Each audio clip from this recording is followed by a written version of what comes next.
Good morning बच्चों। कैसे हैं आप? सभी ठीक हैं? तो आप पेज नंबर 22 निकाल लीजिए। सप्तम पाठः सुवास्तानी। आज हम इसका पाठ करेंगे और इसका अर्थ बताएंगे। पहला श्लोक।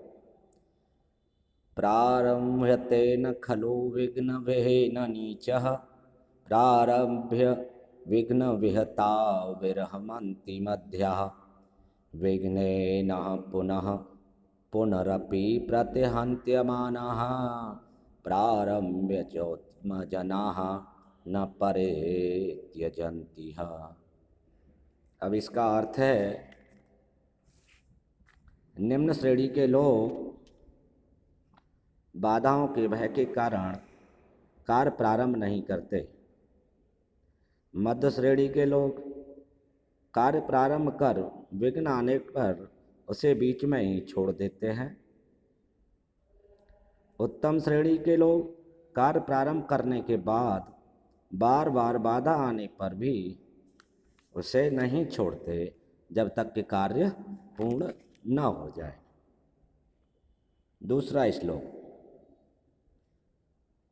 आरम्भ्य गुर्वी क्षणेणी क्रमेण लघवी पुरा बुद्धि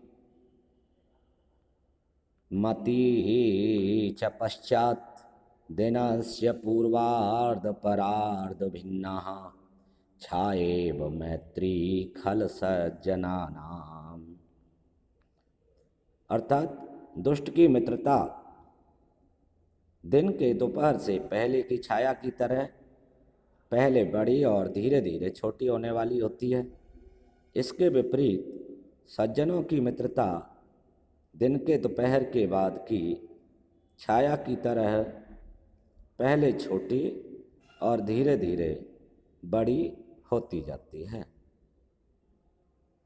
ठीक है, इतना समझ में आ गया ना? चलिए आगे चलते हैं। यथा चतुर्विह कनकम परीक्ष्यते निघर्षणच्छे दनतापताड़ेन तथा चतुर्विह पुरुषः परीक्ष्यते त्यागेन शीलेन गुणेन कर्मणः।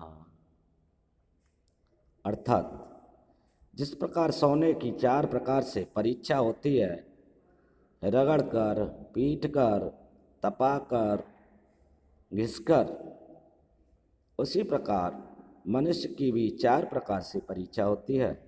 त्याग से, सदाचार से, गुण से तथा कर्म से। चौथा श्लोक। विपत्ति धैर्य मदाभ्युदय क्षमा सदा शिवा कपटता युद्धि विक्रमः यशस्वी चारु चाभीरु चिर्वश्न श्रुतो प्रकृति सिद्ध्य मेधे ही महानतात्मा। अर्थात विपत्ति में धैर्य रखना, उन्नति में क्षमा करना, सभा में बात की चतुरता, युद्ध में पराक्रम, यश में इच्छा और वेदों में आसक्ति महापुरुषों के ये स्वाभाविक गुण होते हैं। 5वां श्लोक बहुत ही इम्पोर्टेंट है, इसे हमें अपने जीवन में आत्मसात करना चाहिए। न चोरहार्यम न च राज्यहार्यम न भ्रातभ्राज्यम न च भारिकारी व्यये कृते वर्धतेव नित्यम विद्याधनम सर्वधनम प्रधानम।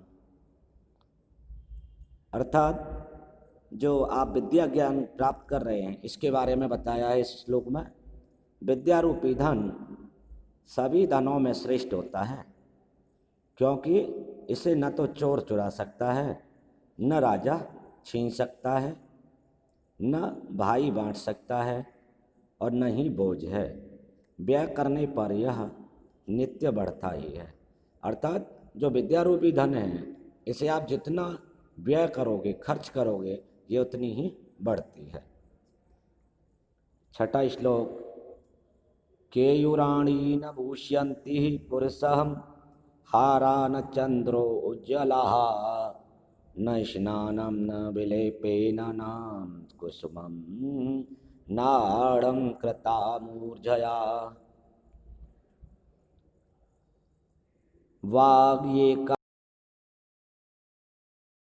काम या संस्कृता धार्येते क्षीणयन्ते खलु भूषणानि सततं वाग्भूषणं भूषणम्। अर्थात पुरुष को केयूर यानी बाजूबंद सुशोभित नहीं करते, न तो चंद्रमा की समान उज्ज्वल हार, न स्नान और औषधियों का लेपन, और न ही सुसज्जित बाल ही पुरुष को सुशोभित करते हैं। पुरुष को केवल सुसंस्कृत वाणी ही सुशोभित करती है, किंतु वाणी का आभूषण ही आभूषण है जो कभी नष्ट नहीं होता है। षड्दोषाः पुरुषेण हात्वा भूतिमिच्छतः निन्द्रा तन्द्रा भयं क्रोधः आलस्यं दीर्घसूत्रता। अर्थात अपना कल्याण चाहने वाले पुरुषों को इन 6 दोषों को मार देना चाहिए। वो 6 दोष कौन कौन से हैं बच्चों? नींद, जमाही, डर, क्रोध, आलस तथा धीरे धीरे कार्य करने की आदत। यदि आपके अंदर इनमें से कोई भी अवगुण है तो उसे आपको छोड़ देना चाहिए। इसी के साथ आपका ये सुभाषतानी पूरा फिनिश होता है, कंप्लीट होता है। अब आपको इस वीडियो को देखने के बाद सब्सक्राइब करना है और लाइक करना है। अब हम आपसे विदा चाहते हैं। अब कल आपका इसका अभ्यास कार्य कराएंगे। धन्यवाद।